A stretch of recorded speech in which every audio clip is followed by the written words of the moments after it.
Go hard right now. You're 25. Get the coaches, get the experiences, bet the farm. Don't waste time on not being in the top 5%. Cut everything that isn't in the top 5%. You are better than that. Enjoy yourself, party hard. You're in your 20s. Grow your business, try stuff. It won't be remembered when you're 50, 60 years old anyway. Build relationships, focus on meaningful connections, not low value, meaningless. Travel, explore, have fun. And I sit back reading that, I'm like, wow, like that kind of puts things in perspective sometimes when you're so far caught in the weeds, and all I can think about is like the stress of what's going on this week and what's going to happen on Tuesday next week, when it's like no one cares. Welcome back to another episode of the Ben Bergs podcast. I'm Ben, your favorite high school dropout and founder of Collective Shift, alongside Ms. Bergs, your favorite MBA and CEO of Collective Shift. Join us as we bring you world-class crypto research and strategies to help you dominate this crypto bull market, as well as behind-the-scenes view of us scaling a fully remote subscription research business here in Australia. If you like the podcast, we'd love for you to follow us if you're on Spotify or Apple Podcasts, or leave us a subscribe if you're on YouTube. It's how we grow the podcast each and every week with no affiliates, no commissions, no links, no bullshit, completely independent analysis coming to you. And today we've got a great episode around hustle culture, and is it the cheat code to success? Or is it utter crap? And this is completely off the cuff, completely riffing this. Bergs and I just jumped on our call this morning, and somehow we started talking about this. We're like, stop talking, let's run it up, hit the record button. Because there's 700 of you legends now listening to this podcast, and I think a lot of you probably resonate with Bergs or me or both of us, in a sense you're driving, you're trying to build something for yourself, maybe you got a side hustle, you're building a business, you're grinding your crypto portfolio, whatever it might be. And I think all of us, maybe I can't speak for everyone, but I feel as though I definitely have fallen in this hustle culture,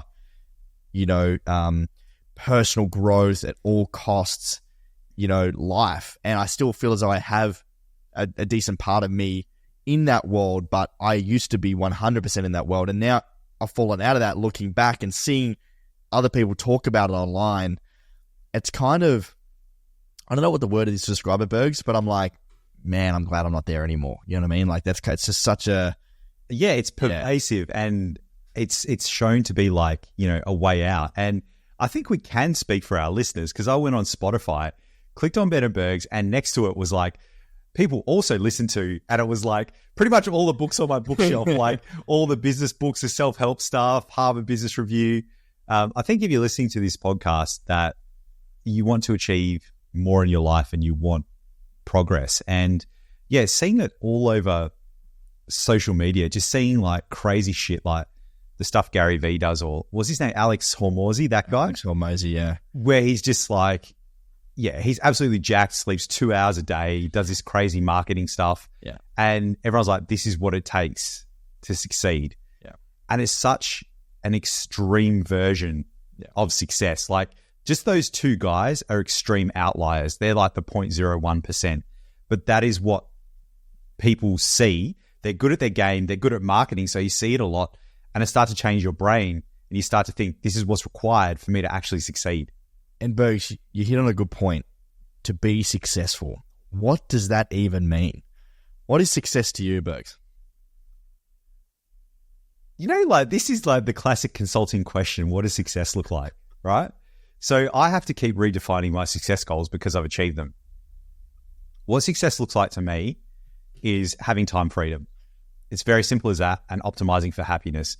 If someone is telling me where to be, what to do, how to do things, that's fucked, right? You can have like a little bit of that, because I still feel I need to work, I need to contribute, I need to be part of a team. That gives me a high sense of worth. But if someone's like, you have to be at this meeting, you have to do this, you have to do that, and I'm hating my life all day long, that is not success for me. For me, it is looking after my family, making sure my wife has time to study, being able to pick up my kid from school, having enough money that I don't have to worry about it, being able to take time off if I need to. It's more about the way that I live my life rather than a big goal of, I want $10 million. Because first of all, a lot of people don't even set their goals for success. And if they do, it's an arbitrary run, like, I'll be happy at $3 million. It's like, great, but what is that going to do for you? Like, what are you actually how are you going to live your life? What is that 3 million? How is your psychology going to change? A big part is actually me just having time to think. Like, I like being able to go to the gym in the middle of the day. So I like working from home, and I like being able to sit in my backyard for half an hour, and just think about what am I doing? How are things going? Just really assessing my life. They're saying like, the what is it? The unexamined life is not worth living. Like that is something that really rings true to me. If I'm not journaling, looking at the things I'm doing, slowly getting better over time, not making it this crazy goal where I have to optimize and get 1% better every single day or I'm going to die. It's just analyzing my life, the way I think, and getting to a better spot. If I'm able to do that, then I think that is success for me. I love that. I think for you, Bergs, it's really what I hear is it's more about time freedom, doing the things you want to do, enjoying your life, and not being tied to a desk or tied to doing things that you ultimately don't really want to do. And like you said, I mean, we're in a scale up. The reality is you're probably going to have to do shit that you don't want to do. But ultimately, more often than not, being able to do the things you choose to do is way better and way easier than doing shit that you hate, right? Yeah, exactly. And for me, it's also one thing I struggle with a lot is battling comfort, because I am in a comfortable position. And like recently I got a personal trainer, so now I'm held accountable. I need to go to the gym. I need to do the difficult thing. But you can get caught in a trap where you're like, I've achieved most of my goals. I'll just sit back for a while. And that's okay if that's what you want to do. But that's not what I want to do, because I've done that and it makes me soft. I hate shit food. I get fat. I get sick. It's not what I want in my life. I want to be, healthy. I want to have energy. I don't want to be tired all the time. So we had a high performance coach come in and speak to our EO group on retreat a couple of weeks ago, and he works with Olympic athletes and high performance CEO coaches. And he said one of the most scary things for anyone in life is being too comfortable, because once you become comfortable, there is an innate thing in your brain where your brain ultimately wants you to be comfortable. That's where it wants you. It doesn't like to experience pain, but with comfort, it breeds just stagnancy, and humans are born to progress and learn and grow and achieve new things. And that's where you can sort of fall into that depression and sadness in when things really stagnate. And he was talking about there's two types of stress in your life. One is de-stress, like when you're distressed, it's like you're I'm trying to think of an example of distress. Like, you'd be like, you're anxious, you can't function, you're not sleeping. Yeah, that's what, and you're in the world, you can't live in the world sort of thing. You're just like, you're getting completely overwhelmed. The other one is eustress, and eustress is actually a healthy, level of stress. And that's something like going to the gym or doing ice baths or going for a run or doing things outside of your comfort zone. And what that does is it builds this layer of, resilience. Yeah, resilience and cushion around you that you can actually tackle the day better, and it can tackle the de-stress of your your relationships or work or startups. And the more eustress you can build, the more you can actually go and achieve. And I think when I heard that, I'm like, wow, I think that's what's really helped me with, like, whether it be running a half marathon or doing the ice baths or going to the gym or just going hard as hard as you can outside of work as early in the day as possible. You then build up that resilience for the rest of the day. Yeah. Bergs, those guys, we're mates with guys that are super comfortable. There's no stress. They build their lives around not having any stress at all. And because that's the little bubble they like to live in. And when that little bit of stress comes, it knocks them off. It's all over. And they get sick. They get a heart attack, they have a stroke. They get gastric ulcers. This is like when companies are at the top of their game. That's when they're most vulnerable, because they're not hungry. I think about like back to maybe 2015 when we were commissioning a hospital. I was starting my MBA. Little one was born. Like how hungry I was and how I got after it. And that was just insane. And I still have a hunger, but I'm more selective in what I do, and I'm more willing to say no to things, because I know a lot of this, Ben, is just knowing what I don't want and being okay with saying no to it and letting that opportunity slip by. I love that. I love that self-reflection. I did an exercise the other day with a good mate of mine. We sat down. We do this sometimes. We catch up every now and again, and we do these little 2-minute time block questions. So we set a timer and we set relatively deep questions. One of the questions we answered was, if I zoomed out 20,000 feet from right now, what would my 85-year-old self do and tell me right now in life? 2 minutes, start, go. And you got to write it down. These are the things I wrote down. Go fucking hard right now. You're 25. Get the coaches, get the experiences, bet the farm. Don't waste time on not being in the top 5%. Cut everything that isn't in the top 5%. You are better than that. Enjoy yourself, party hard, you're in your 20s. Grow your business, try stuff. It won't be remembered when you're 50, 60 years old anyway. Build relationships, focus on meaningful connections, not low-value, meaningless shit. Travel, explore, have fun. And I sit back reading that, I'm like, wow, like that kind of puts things in perspective sometimes when you're so far caught in the weeds, and all I can think about is like the stress of what's going on this week and what's going to happen on Tuesday next week, when it's like no one cares. Yeah, we get caught up in the minutiae of what's happening in the moment. How often do you read that? This was the first time I reflected back since I did it a month ago, and I'm like, wow. You should print that shit out and put it on your bedroom wall so you see it every morning, or where you brush your teeth, put on your mirror or something to remind you. This gets back to morning routines, right? So I've struggled to get to the gym in the morning. That's okay. I go like mid-morning or after lunch. At least I've got a gym habit now, which is life-changing for me. I'm not in as much pain as I was previously from my back and everything. But I think you're right. Like doing small, difficult things outside of work. Like I have a cold shower every morning and it sucks, right? Sometimes I have a hot shower. Big deal. Like I do what I feel like. But, you know, it doesn't have to be all or nothing. Like we got this hustle culture where you have to do this all the time and always do it. If you miss it once, you're going to die. And it's like, no, it's not about that. It's about doing a challenging thing and there's no outcome to it. It's just that you did the challenging thing and you're building character by doing that.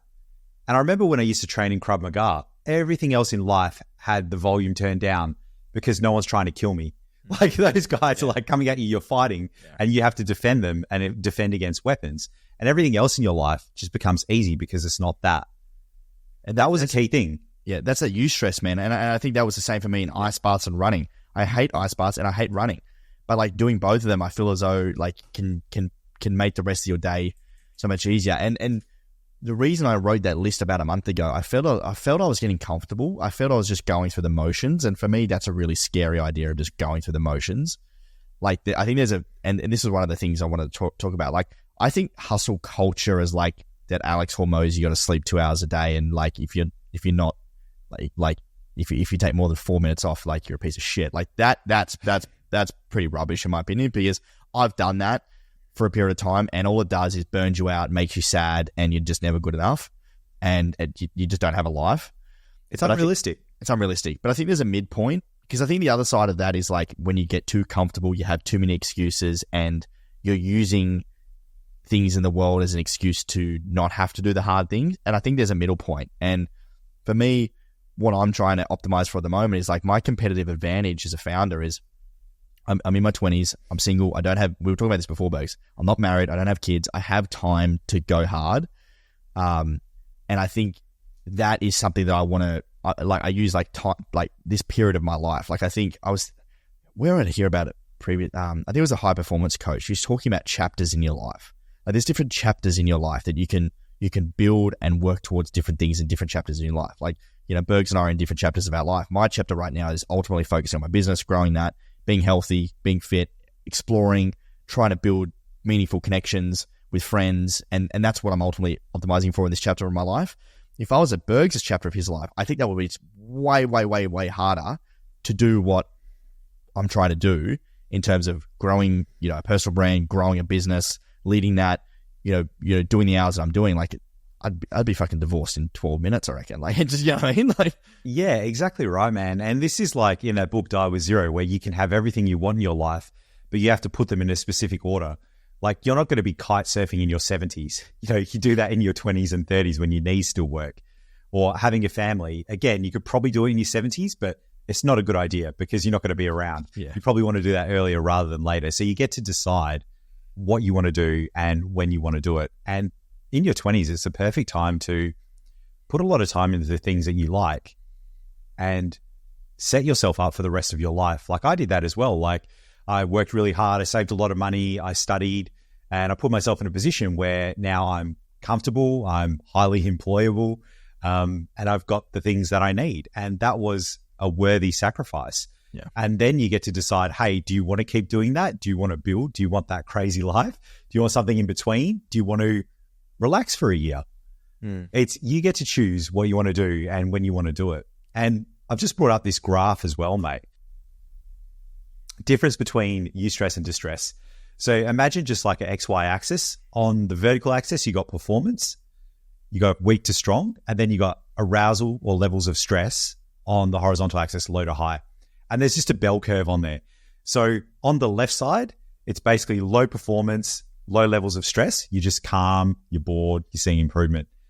On the right side, you've got high levels of stress and relatively low levels of performance. You've got fatigue, exhaustion, ill health, burnout, breakdown. But in that middle chunk, right, you've got eustress. So your performance is strong and your level of stress is kind of medium, and you're energized, you're focused, and work really feels effortless. And bringing that back to what you just said, this hustle culture they boil it down to you can outwork your competitors. And that is just not true. It's not work.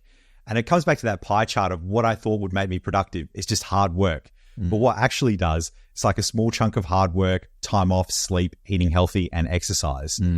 It's finding that balance, because the people that are incredibly out of balance, yes, they can succeed in one aspect of their life, but all the other aspects of their lives are falling apart.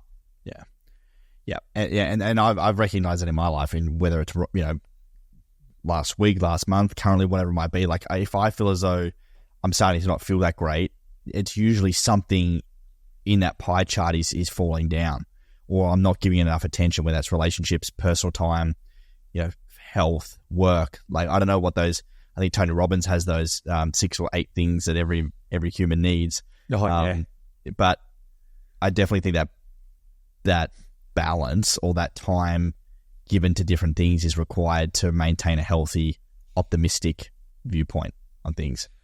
Can we just call out now and say hustle culture is bullshit? Yeah. So people that, even if you're working full-time jobs, you need a side hustle, you need another job. Or if you're working in a job, you need to be the top person. You need to be performing 1,000% every single day. And then even elite athletes, they need to perform at 100% every day, but they don't. They can't. They're human. Like, they need rest days. They need slower days. They get sick. It's like, it just does not exist. And I think that people are putting this kind of view out on social media, but they're not putting out the other side where they're overwhelmed, they haven't slept, they're tired, they're sick, they're crying, they're having an anxiety attack, they're yelling at people, their relationships falling apart, they haven't seen their children for like 4 weeks, or they're constantly traveling, they don't even know what they're saying.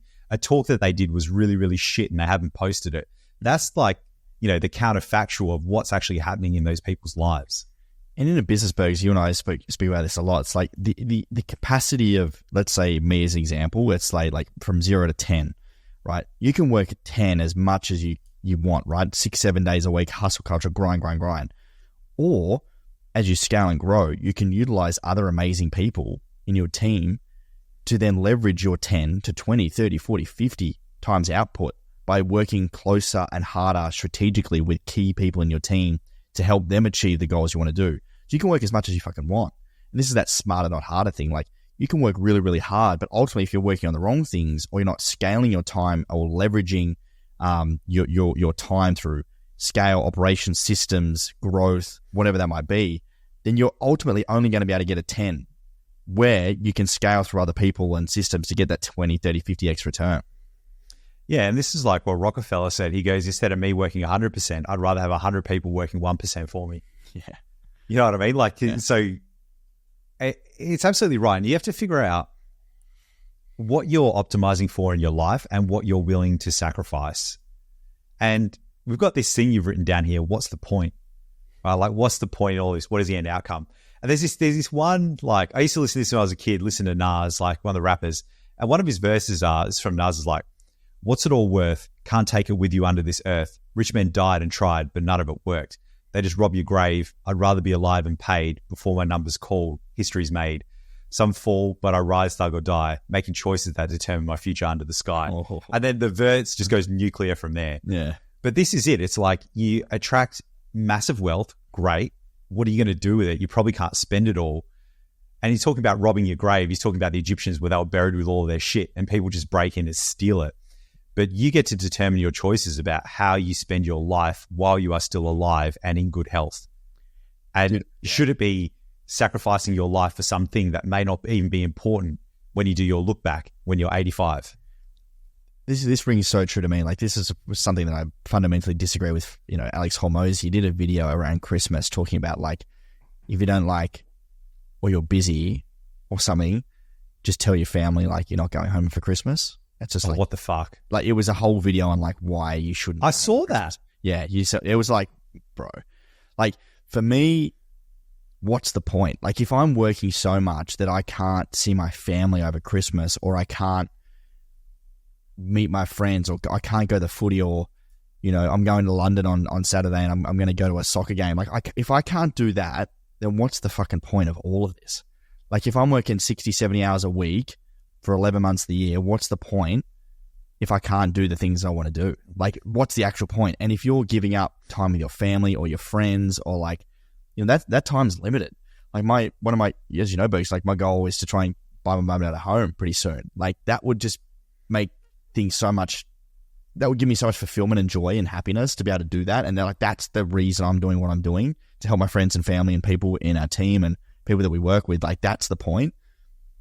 But these hustle culture type folks that just grind and grind and grind and just, like, give up and give up all areas of their life, it's just like, what for? That's really sad to me, like, not seeing your family at Christmas. Like, what could be more important than that? Like, getting an extra few clients or working a bit more in your business? Why? Why are you doing this? Why are you sacrificing? What is the end goal here? Yeah. And I think and again, like, those people are being probably on message. Like, even Arnold Schwarzenegger in Pumping Iron, he said, oh, my father was sick and he died, but I didn't go back to see him because I had a competition. And everyone's like, oh, what a hard bastard. But then years on, he's like, no, that was just bullshit. That was just for the show. Like, of course I'm going back if my dad's dying. Yeah. Like, I'm going to see him, right? Is it just for engagement farming? Yeah. That's exactly right. I think that they have to have, whether they do it or not, doesn't matter too much. It's the message that they're putting out there and what people think they need to do, and they're being influenced by these people. But really, like, we're not put on this earth to make money, to build businesses, to keep building them. We're put on this earth to, you know, enjoy life and determine what you want out of life and how you want to live your life. And if building a business is a vehicle to do that, great. But you don't always have to progress and sacrifice and put more time into it. You can choose a different path where you can create your lifestyle through your business or the work that you do. Yes. And I think that's something you and I worked really hard on thinking about, is like, how can we build a business that allows us to achieve the lifestyle that we want to live? Yeah, for me, in my future state, I imagine me being able to travel and creating content and working with our platinum members and doing research and doing interviews and speaking on stage. And that's what I want to do. That sounds amazing. But on the flip side, you can see how a lot of businesses, unfortunately, get into a position where they're super tight in their business. They can't take a day off. It's completely on them. Like, if they have a day off, it all goes to shit. Like, yeah. This is it. And that's not success. That is having a noose around your neck and you're in the ocean and you're drowning. Like, you got an anchor around your neck. Like, that doesn't sound like success to me. That doesn't sound like freedom or independence. That sounds like sacrifice, sadness, sorrow, misery. Like, that sounds terrible. Like, why are they actually doing that? It just doesn't make sense to me. No, me neither. So I think to answer this question, Bergs, is hustle culture bullshit or cheat code to be successful? I think it's bullshit. But I think you do need a lot of hustle to become successful. But again, your successful definition is different for different people. Like, what does that even mean? Yeah. Success to you might be working 9 to 5 so you can go and, like, you know, build your side hustle or, you know, play footy on the weekend. Like, amazing if that's it. Like, your definition of success is different for different people. So I think it's hard to put everyone in the same bucket. Yeah, and I also think, like, you need to think about the things that you're doing, and is it fun? Does it give you energy? Are you working towards something? Does it give you hope, progress? Or is it like being in prison every single day? Like, not being able to see my family at Christmas would feel like prison. And if you ask me, Bergs, how much money would I have to give you to spend a year in prison? There's no amount. It could be $2 quadrillion and I would not do it. Like, I would not spend any time in prison and lose that life. So you really need to reflect on what you're doing, and have you been sold a lie? Good thoughts, man. Good thoughts. Folks, we hope you enjoyed that one. A little bit of a different style of ep today. It was a little bit off the cuff. Hope you enjoyed it. Just very raw thoughts that Bergs and I wanted to throw out in the world. So if you like this episode, we'd love for you to share it with a friend. If you have a hustle culture bro or gal that should hear this, feel free to flick it their way. Or Mosey, if you're out there, you can come on the pod, mate. Happy to discuss this in further detail. No, thanks, guys, for listening, and we'll see you on the next episode. Thanks, champions.